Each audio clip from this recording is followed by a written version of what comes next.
বসতবাড়ির দেওয়ালের একাংশ চুঁয়ে চুঁয়ে পড়ছে ঘন কালো তৈলাক্ত তরল। বিগত কয়েক বছরে তেলকালিতে বদলে গিয়েছে দেওয়ালের একাংশের চেহারাটাই।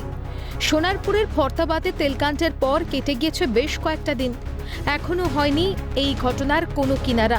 দেওয়াল বেয়ে তেল পড়ার ঘটনার নেপথ্য কাহিনী জানতে ঘটনাস্থলে বৃহস্পতিবার পরিস্থিতির সরেজমিনে খতিয়ে দেখলেন জিওলজিক্যাল সার্ভে অফ ইন্ডিয়ার 2 সদস্যের প্রতিনিধি দল। ঘটনাস্থল থেকে সংগ্রহ করলেন তেলের নমুনা। দুশ্চিন্তায় সরকার পরিবার।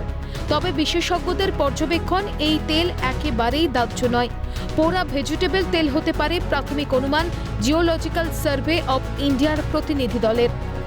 এখনও কিন্তু ফাইনাল কোনো রিপোর্ট আসেনি। প্রায় 10 ডেজ পরে ওনারা আবার এলেন, জিএসআইয়ের লোক এলেন, ওনারা দেখলেন, স্যাম্পেল নিয়ে গেলেন।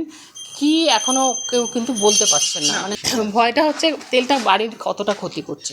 ওনারা বলেছেন এটা ফ্লেমেবল নয়, মানে খুব ভয়ের কিছু নেই যে আগুন লেগে যেতে পারে, কিন্তু বাড়িটার ক্ষতি করছে। বাড়িটা এভাবে তেল হয়ে যাচ্ছে, পিলারে ক্ষতি করছে কিনা, ভিতে ক্ষতি করছে কিনা। প্রাইমারি তো এটাকে সামথিং লাইক ভেজিটেবল অয়েলই মনে হচ্ছে। হ্যাঁ, যতদূর মনে হচ্ছে পোড়া ভেজিটেবল অয়েলই এটাই মনে হয়। আশা করছি হয়তো এটা সোর্স গ্রাউন্ড থেকে নয়, এটাই আমাদের প্রাথমিকভাবে মনে হচ্ছে। বাকি পূর্ণাঙ্গ রিপোর্ট আমরা যখন প্রকাশ করব তখন সেখানে ডিটেলসে সমস্ত কিছু থাকবে।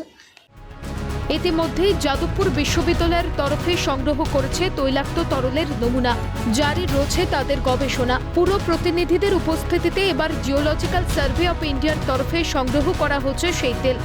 এখন বিশেষজ্ঞদের গবেষণায় সোনারপুরের ফর্তাবাদের তেল রহস্যের সত্য উদ্ঘাটন আদৌ হয় কিনা সেটাই দেখার।